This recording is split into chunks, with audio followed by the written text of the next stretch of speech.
అందరికీ నమస్కారం. ఈరోజు డే 160.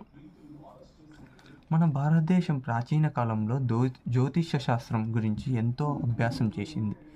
భారతీయ జ్యోతిష్యం కేవలం గ్రహాల గమనాలనే కాకుండా మన జీవితాలపైన వార్చే ప్రభావాలను కూడా అర్థం చేసుకోవడానికి సహాయపడింది.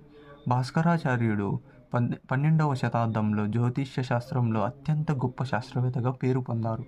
ఆయన ఆకాశ శాస్త్రం మీద విశేషమైన పరిశోధనలు చేసి గ్రహాల పరిణామాలను, గణాంకాలను వివరించారు. ఆయన యొక్క సూర్య సూత్రాలు జ్యోతిష్యం, ఖగోళ శాస్త్రం మరియు గణిత శాస్త్రం యొక్క సాంకేతికతలను సంబంధపరిచి సమగ్ర జ్ఞానం ఇవ్వడంతో ఆధునిక ఖగోళ శాస్త్రాలకు దారి చూపించాడు. భారతీయ జ్యోతిష్యం 3 ప్రధాన శాఖలుగా కలిగి ఉంది. సాంకేతిక జ్యోతిష్యం, ఇది గ్రహాలు, నక్షత్రాలు మరియు వాటి ప్రభావాల గురించిన అంశాలు వివరించడమే. భవిష్యవాణి, ఇది మన భవిష్యత్తు గురించి సూచనలు ఇవ్వడం. నక్షత్ర జ్యోతిష్యం, ఇది జ్యోతిష్య చక్రంలో ప్రతి నక్షత్రం ప్రభావం పైన ఆధారపడింది.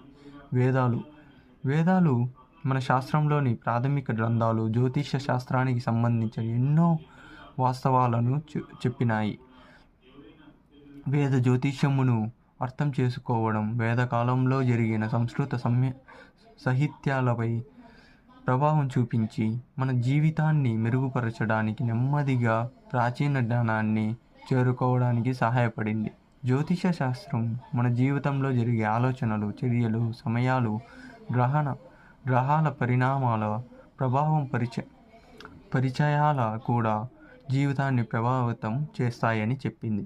ఈ శాస్త్రం జ్ఞానానికి సంబంధించిన మరొక అంశం. ఇది మనం ఇప్పుడు కూడా ఉపయోగిస్తున్నాం. పరిశీలనతో జ్యోతిష శాస్త్రం మన సంస్కృతిని ఒక అదనపు దార్శనికతను ఇవ్వగలుగుతోంది. ఇప్పుడు మనం మరొక అద్భుతమైన భారతీయ ఆవిష్కరణ గురించి తెలుసుకుందాం.